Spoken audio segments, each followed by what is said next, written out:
how to use KFC coupons in the app. Hey everyone, welcome back to the channel. If you are new here, don't forget to hit the subscribe button and turn on the notification bell to not miss any updates. So in this video, I'm going to show you how you can use your KFC coupons while ordering. So let's dive right in.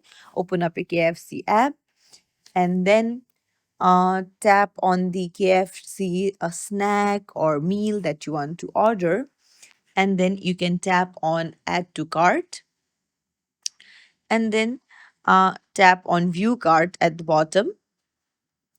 Now you can tap on checkout.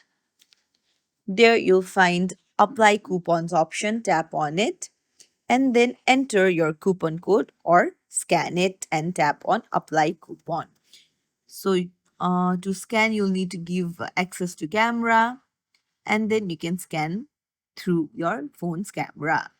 So that's it. It's as simple as that. If you found this tutorial helpful, don't forget to like the video and subscribe to our channel for more tips and tricks. Thank you for watching.